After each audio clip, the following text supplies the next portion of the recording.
Halo and welcome back teman-teman netizen atau warganet yang saya hormati semuanya. Di konten terbaru hari ini sudah jelas dan pasti saya ingin memberikan analisa dari pertandingan besar di English Premier League yang juga merupakan partai hidup mati antara Manchester City versus Arsenal yang berakhir untuk kemenangan Manchester City dengan skor telak 4-1.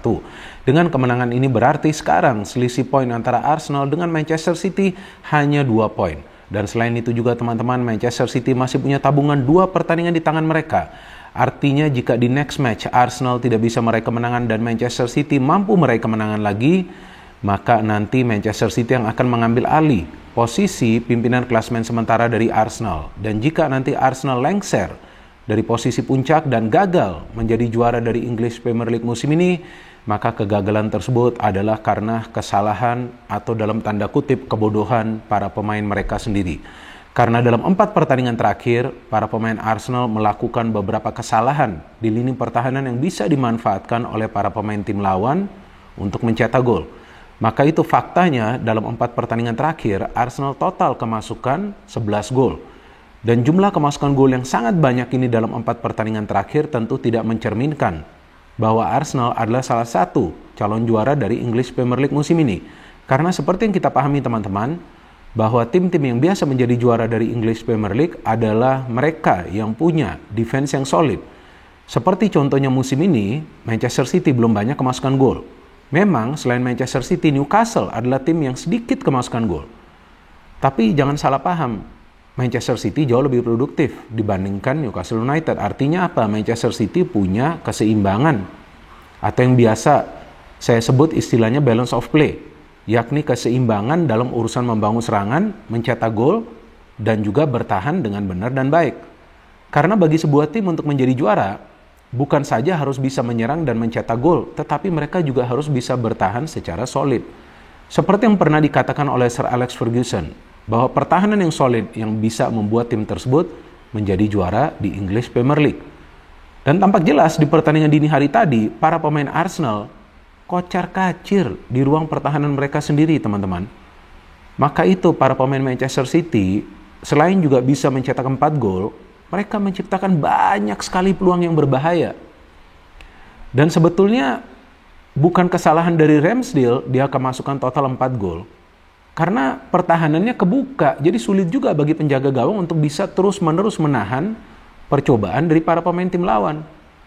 Malah menurut saya kalau bukan karena Ramsdale, Haaland itu sudah cetak hat-trick di pertandingan ini. Iya kan, begitu banyak peluang dari Haaland loh. Begitu banyak peluang juga dari para pemain Manchester City yang bisa mereka ciptakan dari dalam kotak penalti pertahanan Arsenal.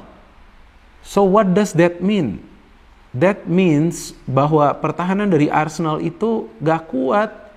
Maka itu para pemain dari Manchester City bisa begitu leluasa mengalirkan bola, melakukan combination play, kombinasi passing, melakukan pergerakan tanpa bola yang tidak bisa dimonitor oleh para pemain Arsenal sehingga mereka bisa memporak-porandakan pertahanan dari Arsenal dan menang secara telak. Di luar dugaan saya teman-teman, dalam 4 pertandingan terakhir Arsenal kemasukan belasan gol. Aneh banget. Memang sebelum ketemu Manchester City, di 3 pertandingan terakhir itu sudah terlihat kelemahan dari lini pertahanan Arsenal. Walaupun memang mereka bisa mencetak total 7 gol, tetapi mereka kemasukan juga 7 gol sebelum pertandingan lawan City dalam 3 pertandingan terakhir mereka. Jadi seperti yang juga saya jelaskan sebelumnya, nggak perlu juga Arsenal sebetulnya mencetak total 7 gol dalam 3 pertandingan terakhir mereka sebelum ketemu City. Ya cetak aja 1 gol di setiap pertandingan tersebut, tapi dapat 3 poin. Artinya mencetak 1 gol, jangan kemasukan gol dan mendapatkan 3 poin. Artinya kan dapat poin maksimal tuh. 9 poin dalam 3 pertandingan terakhir sebelum ketemu City. Namun yang sangat disayangkan, mereka hanya mendapatkan 3 poin. Kehilangan 6 poin. Ya tentu ini juga memberikan semacam beban kepada para pemain Arsenal. Apalagi sekarang lawannya adalah Manchester City yang juga lagi on fire. Sebetulnya form dari Arsenal ini gak buruk juga, karena sebelum lawan City dalam 10 pertandingan terakhir mereka tidak terkalahkan di English Premier League. But the problem is dalam 3 pertandingan terakhir tersebut, kelihatan banget koordinasi di pertahanan tuh gak bagus. Dan ternyata lagi-lagi ke-expose di pertandingan dini hari tadi kan. Di konten preview untuk pertandingan ini memang saya memberikan persentase 50-50. Kenapa?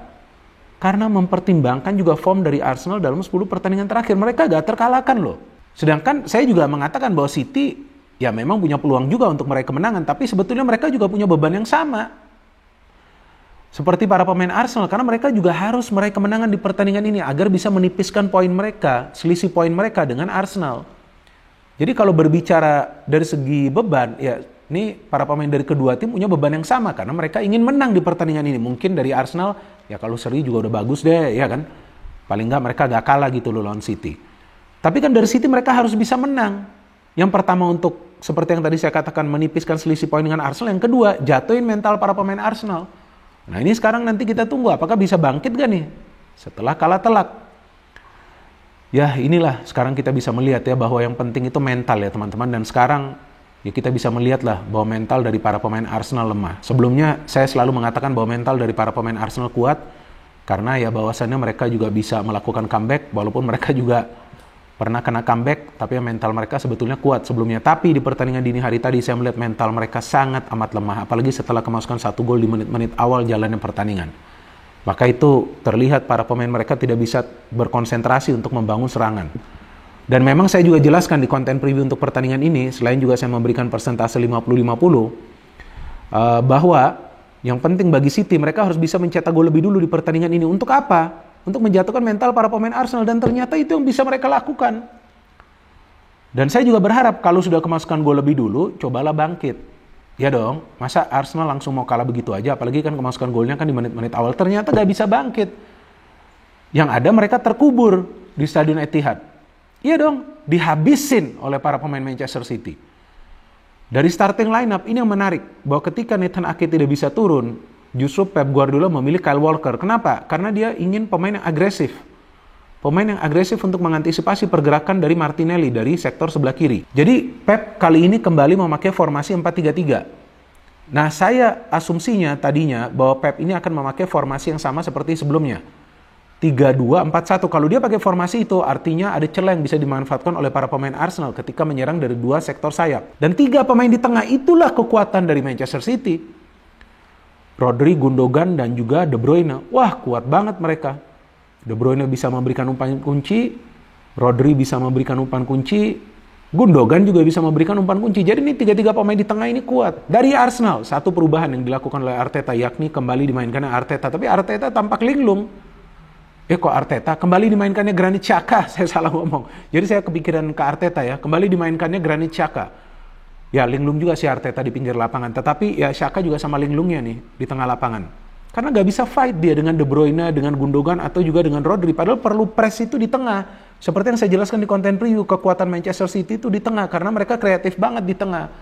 Belum lagi di depan. Sekarang kan ada Silva, ada juga si Grealish, yang sekarang di musim keduanya lebih baik. Dan jangan lupa ada si robot ini, Erling Haaland. Seharusnya Haaland ini sudah bisa mencetak hat-trick loh di pertandingan ini kan. Anyway, dari jalannya pertandingan, City langsung tancap gas gaspol mau cetak gol lebih dulu. Dan saya melihat proses gol dari City cakep banget. Ada bola yang diberikan dari ruang pertahanan, John Stones itu yang memberikan bola, direct pass. Erling Haaland bisa kontrol bola dengan baik. Holding menempel Haaland, tapi ngapain dia tempel gitu? Dia harus bisa mendapatkan bola. Dan Haaland itu gak boleh ditempel terlalu dekat, harus ada jarak sedikit. Karena dia pintar bermanuver, dan ternyata betul kan? Dia memutar badan, dia bisa memberikan umpan kepada De Bruyne. Apa yang De Bruyne lakukan? Sebetulnya masih berat tugas dari De Bruyne. Karena Arsenal unggul jumlah pemain di ruang pertahanan mereka, betul gak? Lebih banyak pemain Arsenal. Tapi panikan. Nah itu yang memberikan peluang bagi De Bruyne untuk terus berlari, mencari angle, kemudian dia shooting, dia bisa menjebol gawang dari Ramsdale. Sudah unggul 1-0, tampaklah para pemain Arsenal sudah goyang. Maka itu terus menerus City menciptakan peluang demi peluang. Banyak peluang dari Erling Haaland. Jadi artinya para pemain Arsenal gagal untuk bisa marking Erling Haaland. Memang gak harus marking mati, tapi paling tidak antisipasi lah pergerakan tanpa bola dari Haaland. Sebelum akhirnya City bisa kembali mencetak gol dari set piece. Lihatlah, where was the marking for John Stones? Gak ada marking. Enak banget tuh Stones mendapatkan umpan dari De Bruyne. Sebelumnya dikira offside, ternyata kan onside. Ada pemain Arsenal yang membuat Stones ini berada dalam posisi onside. Dan kemudian dia sudah membuat skor 2-0, saya udah yakin Arsenal ini akan kalah. Dan saya berharap jangan dibantai 7-0 nih. Kan bisa aja 7-0 dibantai dengan lihat cara City bermain. Arsenal gak ada peluang yang berbahaya loh di babak pertama. Gak bisa nyerang, mereka ngapain itu pemain-pemain di depan. Nunggu bola, mereka harusnya juga kembali ke tengah, fight di tengah. Ngerti gak? Dapat bola, bangun lagi serangan, tapi gak bisa mereka lakukan. Sebelum akhirnya baru aja tuh babak kedua dimulai, kesalahan kan dari Odegaard. Inilah yang saya katakan, jangan buat kesalahan lawan Manchester City. Kesalahan, dapatlah bolanya ke Erling Haaland. Haaland pintar banget memberikan umpan kepada De Bruyne. Memang dua pemain ini luar biasa kerjasamanya, dan De Bruyne bisa mencetak gol lagi di pertandingan ini. Sudah unggul 3-0, udah habis lah Arsenal. Oke lah, Arteta ada melakukan beberapa perubahan ya, artinya pergantian pemain, tetapi saya gak melihat permainan dari Arsenal itu berkembang. Memang mereka kembali mendapatkan peluang terus dari Granit Xhaka, tapi tidak begitu berbahaya sebelum akhirnya Trossard. Itu juga menurut saya gak sengaja juga sih, dia sepertinya udah mau terjatuh, kemudian bola ke Holding. Look at that, Rob Holding bisa berada di depan. Seandainya itu dia tidak shooting dan gol, kalau City main counter, bisa kebobolan lagi itu Arsenal. Maka itu harus disiplin, harus juga saling menutupi. Jadi saya melihat antara Holding dan Gabriel ini gak kompak. Mereka gak saling menutupi. Ketika Holding high press, harusnya Gabriel ini nutup ruang, tapi dia gak melakukan itu. Dan akhirnya, saya kira ini udah 3-1 ya, saya feeling sih gak mungkin sih ini 3-2, apalagi 3-3. Ternyata betul kan, akhirnya Erling Haaland mencetak gol. Lihatlah bagaimana caranya dia mencetak gol, dia mendapatkan ruang kan. Ketika Phil Foden itu memberikan bola, dia langsung syuting dan dia bisa mencetak gol ke-33-nya musim ini. Artinya dia memecahkan rekor dari Salah ya. Atau dia menyamakan rekor dari Salah, saya lupa. Kalau nggak salah, salah semua nih. Kalau nggak salah, Mohamed Salah itu mencetak gol di musim 2017-2018 itu 32 gol. Nah sekarang Haaland sudah 33 gol. Artinya dia bisa saja nanti memecahkan rekor dari Alan Shearer yang kalau nggak salah di musim 94-95 itu mencetak 34 gol. Tentu dia masih ada waktu banyak ya, ada beberapa pertandingan lagi. Ya ini memang robot. Finishingnya bagus banget nih. Dia bisa melakukan finishing yang sempurna, umpan dari Phil Foden. Sudah 4-1, nah udahlah, udah selesai ini pertandingan, kan pertandingan sudah mau berakhir. Jadi memang tampak jelas para pemain Arsenal gak bisa mengimbangi kecepatan para pemain City, kepintaran para pemain City, dan juga para pemain Arsenal terlihat bermain tanpa arah. Mereka banyak kehilangan bola, bahkan mereka tidak bisa melakukan koordinasi yang baik di lini pertahanan. Jadi menurut saya, kemenangan City ini bukan karena faktor keberuntungan, tetapi memang Manchester City jauh lebih kuat daripada Arsenal.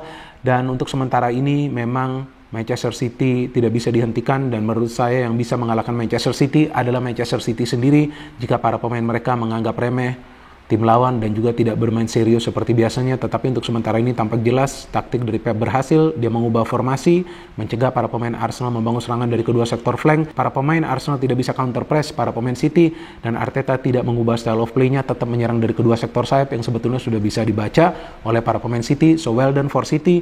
Perjalanan masih jauh, tetapi kemungkinan besar City yang akan menjadi juara dari English Premier League musim ini, teman-teman. Kita tunggu saja. Mungkin juga nanti akan ada kejutan. Ya, tapi tampaknya berat ya, kejutan bagi Arsenal untuk menjadi juara, karena lihat saja dalam 4 pertandingan terakhir gak bisa menang, kemasukan belasan gol, dan tampak begitu banyak kesalahan yang mereka lakukan di ruang pertahanan. Ya, kita tunggu saja apakah City bisa menjadi juara atau tidak, dan apakah City bisa mendapatkan treble atau tidak. No hate, no politics, only football. Salam sepak bola.